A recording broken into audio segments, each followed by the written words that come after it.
আসসালামু আলাইকুম। এটিএন বাংলা সংবাদে সবাইকে স্বাগত জানাচ্ছি। আফরোজ আক্তার কামাল। শুরুতেই বিআরবি কেবলস সংবাদ শিরোনাম। ধ্বংসস্তূপে পরিণত ধানমন্ডির ৩২ নম্বরের বাড়ি ঢাকার বাইরে গুড়িয়ে দেওয়া হল শেখ হাসিনার স্বজন ওবায়দুল কাদের সহ আওয়ামী লীগ নেতাদের ঘরবাড়ি।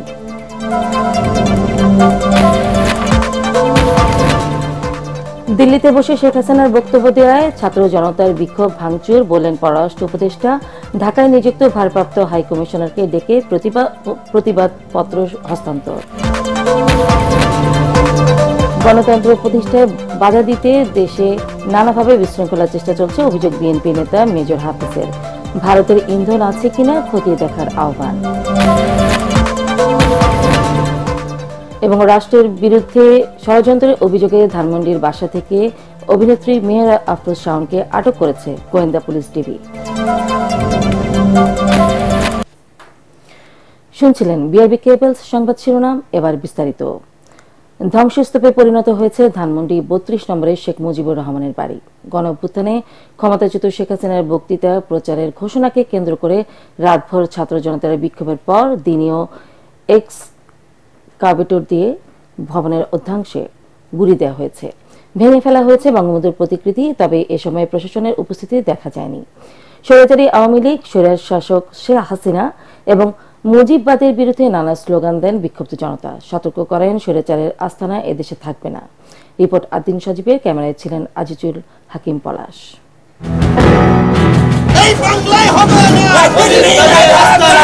নির্ঘুম রাত পেরিয়ে দিনের শুরু ধানমন্ডির ৩২ নম্বরে। ২৪-এর গণ অভ্যুত্থানের পরও আওয়ামী লীগের দাম্ভিকতা আর শেখ হাসিনার বক্তৃতার ঘোষণাই কাল হল ইতিহাসের আলোচিত শেখ মুজিবুর রহমানের এই বাড়িটির।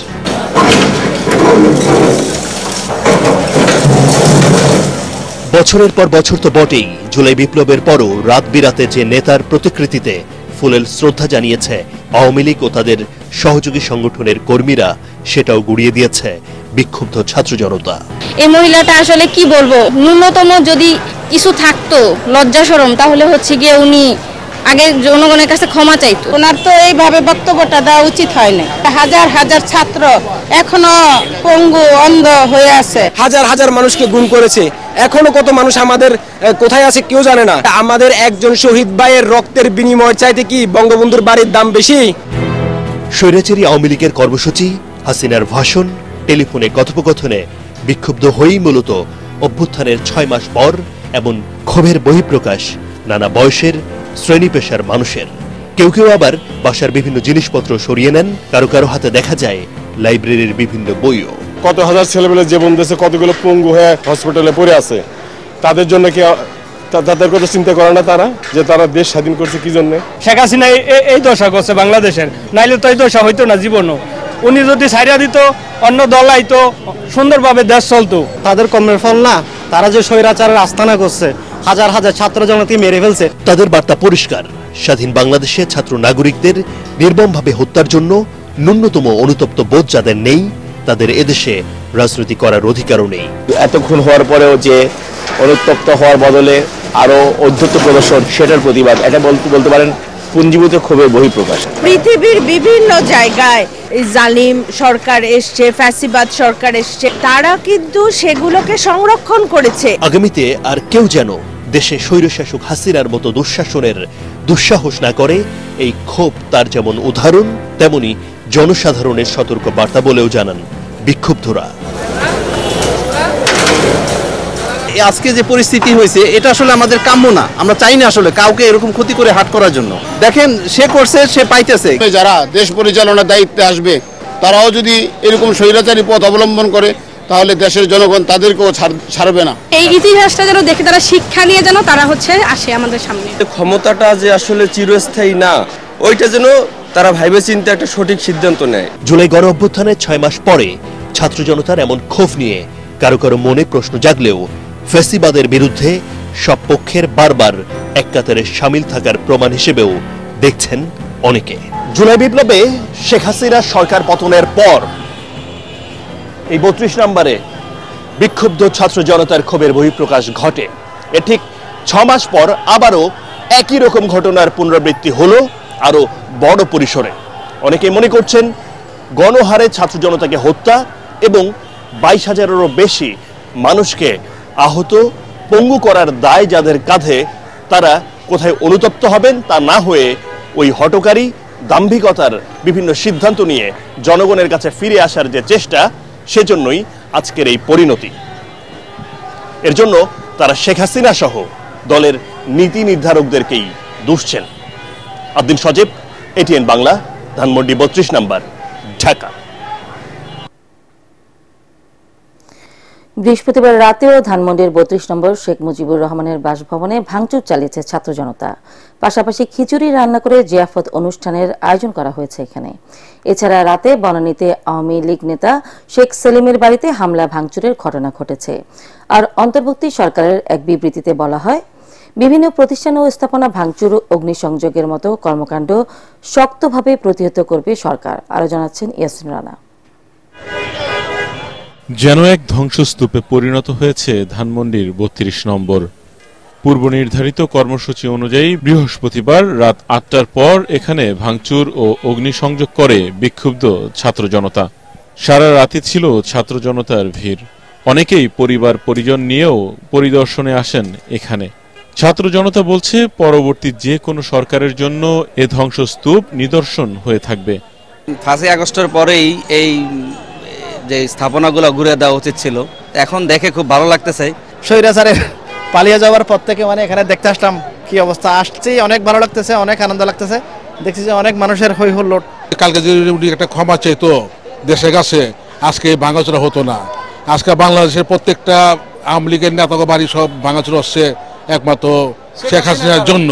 উনি যে পালায় গেছে, পালায় গিয়া উনি উনার জীবন রক্ষা করছে, কিন্তু আওয়ামী লীগের যে হাজার হাজার লক্ষ লক্ষ নেতা কর্মী ওনাকে বিপদে ফালায় উনি চলে গেছে। এই মতো স্বৈরাচার বাংলাদেশে যেন আর জন্ম না নেয়। ধানমন্ডি 32 নম্বর ধ্বংসস্তূপের পাশেই ছিল উৎসবের আমেজ। খিচুড়ি রান্না করে জিয়াফত পালনের মাধ্যমে উৎসবে মেতে ওঠেন সকলে। জিয়াফত একটা উসিলা মাত্র, কিন্তু আমাদের মূল কাজটা হচ্ছে এখানে ভারতীয় আগ্রাসন মুক্ত করা, বাংলাদেশকে এমন একটা জায়গায় নিয়ে যাওয়া যে জায়গাটা আমরা মাথা উঁচু করে বাঁচতে পারি, আমাদের নিজেদের পরিচয়। আমরা 134 কেজি গোস্ত, 150 কেজি চাউল, এখানে আমাদের হয়তো 8-7 ডেগ রান্না, 10 ডেগের মতো। তো আমরা আসলে আয়োজন, আমরা যারা আসবে তাদেরকেই আমরা আপ্যায়ন করব। হ্যাঁ, অবশ্যই কিছু খেয়ে যাবো, খাবো না এটা আমারটা তো আছে এখানে, না খেয়ে তো যাবো না। রাত যদি 3টা বাজে তারপর কিছু খাবো, খেয়ে এবার যাবো। এদিকে বনানীর 11 নম্বরে আওয়ামী লীগের সভাপতি মণ্ডলীর সদস্য শেখ সেলিমের বাড়িতে হামলা ও ভাঙচুরের ঘটনা ঘটে। রাতে অন্তর্বর্তী সরকারের এক বিবৃতিতে বলা হয়, সারা দেশে বিভিন্ন প্রতিষ্ঠান ও স্থাপনা ভাঙচুর ও অগ্নিসংযোগের কর্মকাণ্ড শক্তভাবে প্রতিহত করবে সরকার। দেশকে অস্থিতিশীল করা হলে দায়ীদের বিরুদ্ধে তাৎক্ষণিক কঠোর ব্যবস্থা নেওয়া হবে। এদিকে অভিনেত্রী সোহানা সাবাকে আটক করেছে পুলিশ। জিজ্ঞাসাবাদের জন্য ডিবি কার্যালয়ে নেওয়া হয় তাকে। ইয়াসিন রানা, এটিএন বাংলা, ঢাকা। দিল্লিতে শেখ হাসিনা উস্কানিমূলক বক্তব্য দেওয়ায় ভারতের কাছে প্রতিবাদপত্র পাঠিয়েছে বাংলাদেশ। ঢাকায় দেশটির ভারপ্রাপ্ত হাইকমিশনারকে ডেকে প্রতিবাদপত্র দেওয়ার কথা জানান পররাষ্ট্র উপদেষ্টা তৌহিদ হোসেন। অন্যদিকে শেখ হাসিনার উস্কানিমূলক বক্তব্যে ক্ষোভের বহিঃপ্রকাশে ধানমন্ডির 32 নম্বর বাড়ি ভাঙচুরের ঘটনা ঘটেছে বলে মনে করে অন্তর্বর্তী সরকার। এক বিবৃতিতে এই ঘটনা অনভিপ্রেত ও অনাকাঙ্ক্ষিত বলেও জানায় সরকার। বিস্তারিত জানাচ্ছেন একরামুল হক সাহেব। ধানমন্ডির 32 নম্বর বাড়ি ভাঙচুরের ঘটনায় আনুষ্ঠানিক বিবৃতি দিয়েছে অন্তর্বর্তী সরকার। এই ঘটনাকে অনভিপ্রেত ও অনাকাঙ্ক্ষিত জানিয়ে প্রধান উপদেষ্টার প্রেস উইং থেকে পাঠানো বিবৃতিতে বলা হয়, পলাতক অবস্থায় ভারতে বসে জুলাই অভ্যুত্থানের বিরুদ্ধে শেখ হাসিনা উস্কানিমূলক বক্তব্যের কারণে জনমনের যে ক্রোধের সৃষ্টি হয়েছে, ওই ঘটনা তারই বহিঃপ্রকাশ। শেখ হাসিনার বক্তব্য দুইভাবে জনগণের মধ্যে অবজ্ঞা ও অশ্রদ্ধা সৃষ্টি করেছে জানিয়ে বিবৃতিতে বলা হয়, জুলাই গণ অভ্যুত্থানে যারা আত্মদান করেছে তাদের মৃত্যু নিয়ে শেখ হাসিনা অবান্তর, আজগবি ও বিদ্বেষমূলক বক্তব্য দিয়েছেন। অন্যদিকে অমানবিক প্রক্রিয়ায় ক্ষমতাসীন হয়ে তিনি যে সুরে কথা বলতেন, গণ অভ্যুত্থানের মুখে পালিয়ে যাবার পরও তিনি একই হুমকি ধামকির মাধ্যমে দেশে অস্থিতিশীলতা সৃষ্টির অপতৎপরতা চালিয়ে যাচ্ছেন বলে জানানো হয়। মানবতা বিরোধী অপরাধে একজন ওয়ারেন্টভুক্ত আসামি শেখ হাসিনা তার বক্তব্য দেয়া থেকে বিরত থাকলে এমন ঘটনার পুনরাবৃত্তি এড়ানো সম্ভব বলেও বিবৃতিতে উল্লেখ করা হয়। এদিকে ছাত্র জনতার অভ্যুত্থানে ক্ষমতাচ্যুত হয়ে ভারতে পালানো শেখ হাসিনা সামাজিক যোগাযোগ মাধ্যমে অডিও ভাষণ দেয়ায় ঢাকায় দেশটির ভারপ্রাপ্ত হাই কমিশনারকে ডেকে প্রতিবাদপত্র দিয়েছে পররাষ্ট্র মন্ত্রণালয়। দিল্লিতে বসে সামাজিক যোগাযোগ মাধ্যম সহ বিভিন্ন প্ল্যাটফর্ম ব্যবহার করে বাংলাদেশে অস্থিতিশীলতা সৃষ্টির লক্ষ্যে সাবেক প্রধানমন্ত্রী শেখ হাসিনা ক্রমাগত মিথ্যা বানোয়াট মন্তব্য ও বিবৃতি দিচ্ছে বলে অভিযোগ করে ঢাকা। ভারতে থেকে যেসব বক্তৃতা বিবৃতি দিচ্ছেন সেটাকে ছাত্র জনতা ভালোভাবে নেয়নি এবং তিনি অবিরাম যেহেতু প্রভোগ করতে থেকেছেন তারই ফলশ্রুতিতে এই ঘটনাটা ঘটছে বলে আমাদের বিশ্বাস। এবং যদি তিনি এই ধরনের ঘটনা থেকে বিরত থাকতেন তাহলে এরকম ঘটনা হয়তো ঘটতো না। তার সাম্প্রতিক বক্তব্যগুলি ছিল অত্যন্ত বেশি আক্রমণাত্মক, যে কারণে হয়তো এই ইয়াং জেনারেশনের সেন্টিমেন্টেশন শক্ত খুব বেশিভাবে লেগেছে। আমরা ভারতকে আমরা অনুরোধ করে যাচ্ছি যে তাকে যেন এই ধরনের বক্তব্য দেওয়া থেকে যেন তাকে বিরত রাখার চেষ্টা করা হয়। আমরা দেখব যে কি ঘটে এবং কতটুকু তারা পদক্ষেপ নেয়, সেই অনুযায়ী আমাদেরকে পরবর্তী পদক্ষেপ নিতে হবে। সাপ্তাহিক ব্রিফিংয়ে পররাষ্ট্র উপদেষ্টা এম তৌহিদ হোসেন বলেন, শেখ হাসিনা ইস্যুতে ভারত সরকারকে অবিলম্বে পারস্পরিক শ্রদ্ধা ও বোঝাপড়ার মাধ্যমে যথাযথ ব্যবস্থা নেওয়ার অনুরোধ করা হয়েছে। ভারতের সাথে সম্পর্কের ক্ষেত্রে অস্বস্তি তো একটা সৃষ্টি হয়েছিল, এটা তো অস্বীকার করে কোনো লাভ নেই। আমাদের তরফ থেকে আমরা চেষ্টা করেছি সেই অস্বস্তি দূর করে একটা দুই পক্ষের জন্য লাভজনক এবং দুই পক্ষেরই স্বার্থ উদ্ধার করে এরকম একটি ব্যালেন্স সম্পর্ক প্রতিষ্ঠা করতে, এবং সেই চেষ্টা বহাল আছে। এ সময় তিনি আরো জানান, এপ্রিলের মধ্যে ঢাকা সফরে আসছেন পাকিস্তানের পররাষ্ট্রমন্ত্রী। ইকরামুল হক সায়েম, এটিএন বাংলা, ঢাকা। গণতন্ত্র প্রতিষ্ঠায় বাধা দিতে দেশে নানাভাবে বিশৃঙ্খলা তৈরির চেষ্টা হচ্ছে বলে অভিযোগ করেছেন বিএনপির স্থায়ী কমিটির সদস্য অবসরপ্রাপ্ত মেজর হাফিজউদ্দিন আহমেদ। ধানমন্ডি ৩২ নম্বরের বাসভবন ভাঙচুরের ঘটনার প্রতিক্রিয়ায় তিনি বলেন, গণতন্ত্রকে ধ্বংস করতে এই ঘটনার পেছনে ভারতের ইন্ধন আছে কিনা তা খতিয়ে দেখতে হবে। বর্তমান রাজনৈতিক প্রেক্ষাপটে গণতন্ত্রের ভবিষ্যৎ নিয়ে জাতীয় প্রেস ক্লাবে এক আলোচনা সভায় তিনি এসব কথা বলেন। নিরপেক্ষ অবস্থান থেকে জাতীয় নির্বাচন দিয়ে জাতিকে সংকটমুক্ত করতে অন্তর্বর্তী সরকারের প্রতি আহ্বান জানান মেজর হাফিজ। তার দাবি, উস্কানি দিয়ে বিশৃঙ্খলা তৈরি করে ফ্যাসিস্ট হাসিনা দেশকে অস্থিতিশীল করতে চায়। গণতন্ত্রের পথে যত বাধা আছে অন্তর্বর্তী সরকারকে তা দূর করার আহ্বান জানান বিএনপির এই নেতা।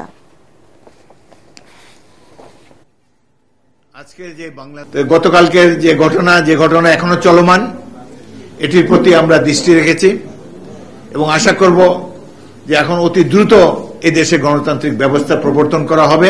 আগামী দিনে গণতন্ত্রের পথে বাধা হয়ে দাঁড়াতে পারে, এই জন্য কেউ হয়তো বিশৃঙ্খলা সৃষ্টি করার চেষ্টা করতে পারেন এবং বিশেষ করে এর মধ্যে প্রতিবেশী রাষ্ট্রের কোনো হস্তক্ষেপ আছে কিনা সেটিও আমরা জানার চেষ্টা করব।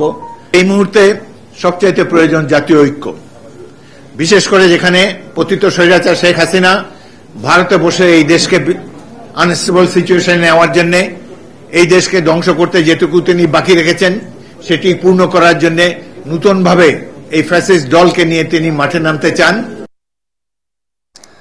7 ঘণ্টা পর শাহবাগ মোড়ের অবরোধ প্রত্যাহার করেছে জুলাই গণঅভ্যুত্থানের শহীদ পরিবারের সদস্যরা। রোববার প্রধান উপদেষ্টার সাথে বৈঠকের আশ্বাসে কর্মসূচি স্থগিতের ঘোষণা দেন তারা। এর আগে আন্দোলনকারীদের সাথে আলোচনা করে তাদের কর্মসূচি প্রত্যাহারের আহ্বান জানান বৈষম্য বিরোধী ছাত্র আন্দোলনের অন্যতম সমন্বয়ক সার্জিস আলম। দিনভর রাজধানীর ব্যস্ততম সড়কটি বন্ধ থাকায় ভোগান্তি পোহাতে হয় নগরবাসীকে। রাশনা দাসকে সাথে নিয়ে রিপোর্ট করছেন মিজান শাহজাহান। আন্দোলনকারীদের সাথে আলোচনা করতে বিকেলে শাহবাগ আসেন সার্জিস আলম। 1 ঘণ্টারও বেশি সময় ধরে আলোচনার পর প্রধান উপদেষ্টার সাথে রোববার বৈঠকের আশ্বাসে সন্ধ্যা 6:30টার দিকে অবরোধ প্রত্যাহারের ঘোষণা দেয় আন্দোলনকারীরা। একই সাথে দুঃখ প্রকাশ করেন নগরবাসীর ভোগান্তির জন্য। রবিবার দিন মাননীয় প্রধান উপদেষ্টার সাথে আমাদের শহীদ পরিবারের প্রতিনিধি দল দেখা করবে, এই শর্তে আমরা আজকের ব্লকেট কর্মসূচি প্রত্যাহার করলাম। সার্জিস আলম বলেন, শহীদদের স্বীকৃতিতে সরকার আশ্বাস দিলেও দৃশ্যমান অগ্রগতি নেই। সরকার তার জায়গা থেকে যত দ্রুত এই পদক্ষেপগুলো নিতে পারত আমাদের শহীদ পরিবারের পাশে দাঁড়ানোর জন্য, তত দ্রুত তারা নিতে পারেনি। এদিকে বেলা 11:15টার দিকে শাহবাগ মোড় অবরোধ করে আন্দোলনকারীরা। স্বৈরাচারের পতনের দাবিতে যে রাজপথে প্রাণ দিয়েছেন স্বজনরা, এবার সেই রাজপথই শহীদ পরিবারের সদস্যরা। আমি এরকম দাবি চাই, আমার ছেলের কবর দাবি চাই, আমি জনগণের খোঁজ চাই, খবর চাই। আমার নাতি যখন আমাকে প্রশ্ন করে, দাদি মা আমার বাবা কোথায়, আমি এই বাবাকে কি জবাব দেব?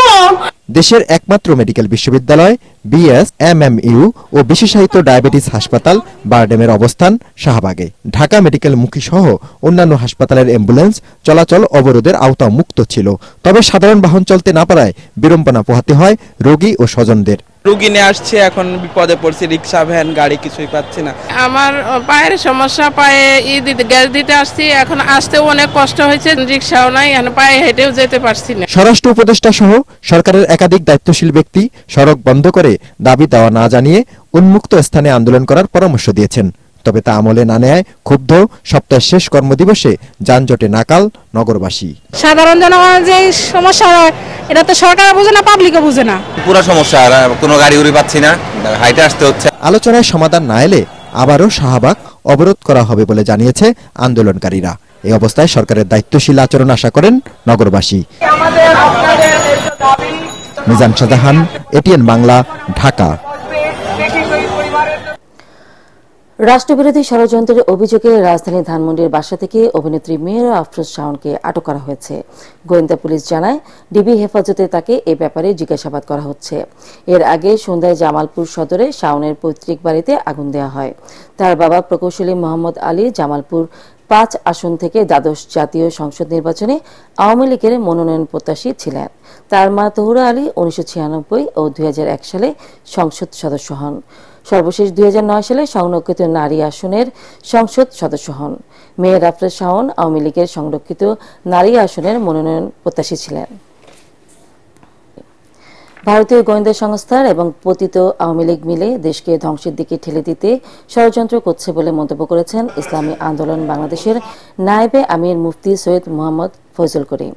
জাতীয় প্রেস ক্লাবে ইসলামী আন্দোলন বাংলাদেশের যুব সম্মেলনে অংশ নিয়ে এসব কথা বলেন তিনি। এ সময় প্রশাসন থেকে চিহ্নিত ফ্যাসিবাদের দোসরদের সরানোর কথা বলেন ফজল করিম। প্রশাসনকে সরকারের নিয়ন্ত্রণে নিতে না পারলে পরিণতি ভয়াবহ হবে বলে হুঁশিয়ার করেন তিনি। অন্তর্বর্তী সরকারকে সার্বিক পরিস্থিতি সঠিকভাবে নিয়ন্ত্রণ করার পরামর্শ দেন এই নেতা।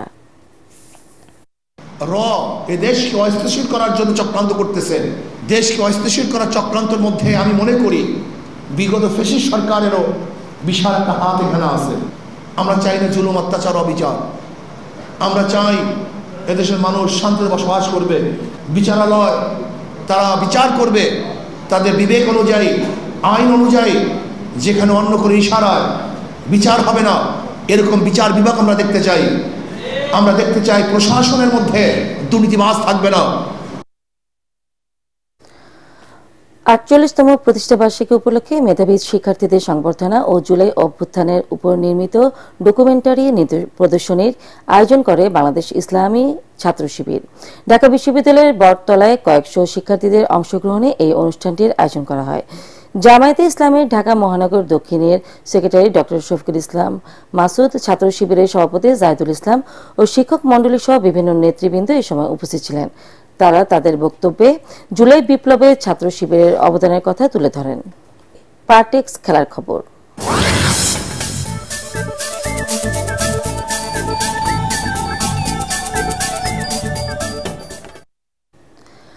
নারী ফুটবলে কোচ ও খেলোয়াড় দ্বন্দ্ব নিরসনে তদন্ত রিপোর্ট জমা দিয়েছে সিনিয়র সহ সভাপতি ইমরুল হাসানের নেতৃত্বাধীন 7 সদস্যের কমিটি। তদন্ত প্রতিবেদন ও সুপারিশের আলোকে বাফুফের সভাপতি সিদ্ধান্ত নেবেন বলে জানান তিনি। রাতে গণমাধ্যমের কাছে তিনি জানান, নারী দলের 21 পদক প্রাপ্তি যে কোনো স্পোর্টসের জন্য গর্বের বিষয়। আরো জানাচ্ছেন পরাগ আরমান। বর্তমানে ফুটবল মাঠে না থাকলেও ফুটবল আলোচনায় সরগরম পুরো দেশ। ইংলিশ কোচ পিটার বাটলার এবং বিদ্রোহী 18 নারী ফুটবলারের খবর এখন সবার শীর্ষে। বাফুফে গঠিত তদন্ত কমিটি কোচ ও নারী ফুটবলারদের সাথে কথা বলে রিপোর্ট জমা দিয়েছে বৃহস্পতিবার। আমরা সব দিক বিবেচনা করে, আবেগ যেমন ছিল, তাদের সাফল্য প্লাস নিয়ম অনুবর্তিত, আমরা সব দিক বিবেচনা করেই আমরা অন্তত আমাদের দায়িত্বের প্রতি নির্বাহ ছিলাম।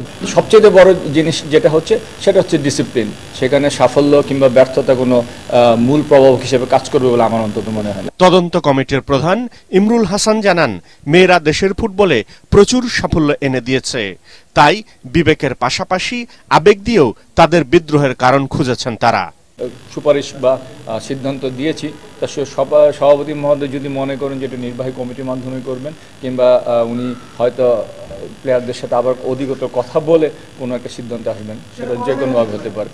সেটা আসলে ওনাকে জিজ্ঞেস করলে মনে হয় আমার ভালো হতো। নারী দলের 21 পদক প্রাপ্তিকে দেশের ফুটবল আরো এগিয়ে নিতে বিশাল অবদান রাখবে বলে মনে করেন বাফুফের সিনিয়র সহসভাপতি। নারী ফুটবল দল 21 পদক পেয়েছে, এটা বাংলাদেশের ফুটবলের জন্য একটা, শুধু ফুটবল না, আমি মনে করি যে কোনো স্পোর্টসের জন্য একটা বড় প্রাপ্তি।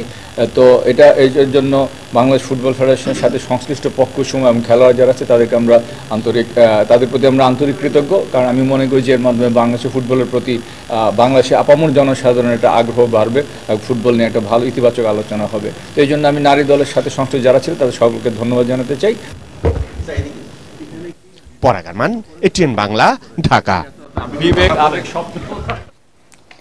শেষ করার আগে বিআরবি কেবলস সংবাদ শিরোনাম আরেকবার। ধ্বংসস্তূপে পরিণত ধানমন্ডি 32 নম্বরের বাড়ি, ঢাকার বাইরে গুড়িয়ে দেওয়া হলো শেখ হাসিনার স্বজন ওবায়দুল কাদের সহ আওয়ামী লীগ নেতাদের ঘরবাড়ি।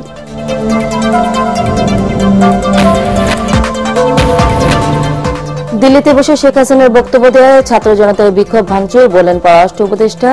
ঢাকায় নিযুক্ত ভারপ্রাপ্ত হাই কমিশনারকে ডেকে প্রতিবাদপত্র হস্তান্তর। গণতন্ত্র প্রতিষ্ঠায় বাধা দিতে দেশে নানাভাবে বিশৃঙ্খলার চেষ্টা চলছে, অভিযোগ বিএনপি নেতা মেজর হাফিজের। ভারতের ইন্ধন আছে কিনা তা খতিয়ে দেখার আহ্বান।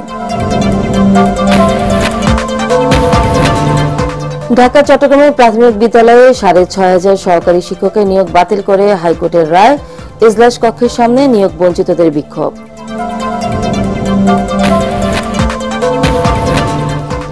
এবং রাষ্ট্রের বিরুদ্ধে ষড়যন্ত্রের অভিযোগে ধানমন্ডির বাসা থেকে অভিনেত্রী মেয়ের আফরোজ শাওনকে আটক করেছে গোয়েন্দা পুলিশ ডিবি।